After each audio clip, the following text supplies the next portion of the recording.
तर महाराष्ट्राच्या मनात काय हे सर्वांना ठाऊक आहे, पण उद्धव ठाकरेंच्या मनात काय असा सवाल संदीप देशपांडेंनी केलाय। यावर सुषमा अंधारेंनी देशपांडेंना काय सल्ला दिला ते बघूयात। कसं आहे, महाराष्ट्राच्या मनात खूप गोष्टी आहेत। 2014ला पण महाराष्ट्राच्या मनात एक गोष्ट होती, पण ती घडली नाही। उद्धव ठाकरेंच्या मनात होतं तेच घडलं। 2017ला पण महाराष्ट्राच्या मनात गोष्ट होती, पण ती घडली नाही। जे उद्धव ठाकरेंच्या मनात आहे तेच घडलं। 2019ला पण शिवसेना भाजप युती म्हणून लोकांनी मतदान केलं, पण जे महाराष्ट्राच्या मनात होतं ते घडलं नाही। उद्धव ठाकरेंच्या मनात आहे तेच घडलं। आता आलं 2025।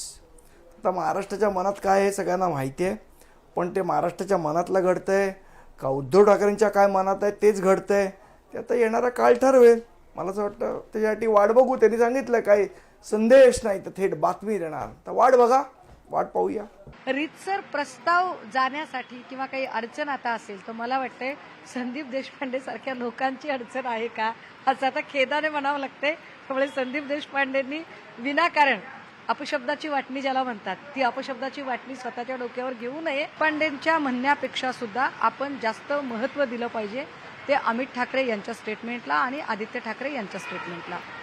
मला वाटते दोनही भावांच्या मुलांनी या संबंधाने प्रचंड अनुकूलता दाखवलेली आहे आणि काल अमित ठाकरे यांचं स्टेटमेंट अत्यंत महत्त्वाचं होतं की दोघे जेव्हा बोलतील तेव्हा आम्ही मध्ये पडायचं काहीच कारण नाहीये आणि महत्त्वाचं फक्त पुढाकार कुणी घ्यावा हा प्रश्न आहे।